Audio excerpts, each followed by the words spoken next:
Everyone. I'm so excited guys kasi dumating na yung aking walaan niyo to kung ano. Dumating na yung aking credit card ng BDO. Hello guys. So ngayon, I'm so excited kasi dumating yung aking nababasa niyo ba yan? To go. Dumating yung aking credit card sa BDO mga mamshi. Di pa nabago. Utang na naman ang bakla. So, ngayon, isi-share ko lang sa inyo yung experience ko, guys.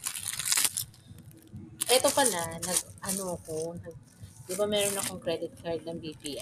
Tapos, ang ginawa ko, since yung salary namin, pinapasok sa BDO. So, naisip ko, kailangan ko na naman mag-jutang sa bakla. Siyempre, ayaw ko sa tao.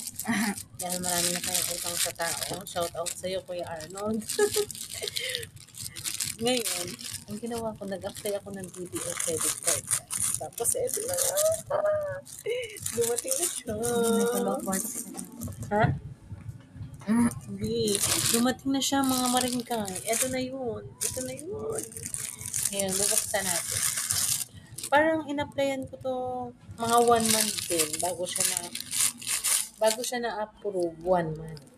Tapos dumating siya ng 2 weeks. So 1.5 months din. Parang ganun din kasi ito na. Kasi si BPI Mamamshi ay parang nung personal loan ko, parang 2 months yung ating waiting process. Tapos, nung good payer ako ng personal loan kay BPI, pinadalhan nila ako ng kusa kahit hindi ako nag-apply ng credit card. Tapos yun, nung nagkaroon ako ng credit card ng BPI, nag-apply naman ako ng credit card kay BDO. Tapos ito na nga yung mga moms.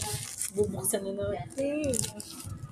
Excited ako kasi ilang taon na ako ngayon. Tapos parang ngayon lang ako nakapag sa mga bangko-bangko. Kasi dati, hindi ko pa wala pa sa mindset yung mga utang-utang. Kasi talaga naman dati, hindi ako pala utang guys. Wala akong kautang-utang. Pero nung nagkaanak ang mga mare nyo, ang inyong kumari, nagkaanak din ng utang. Parang kakambal na ng ang utang.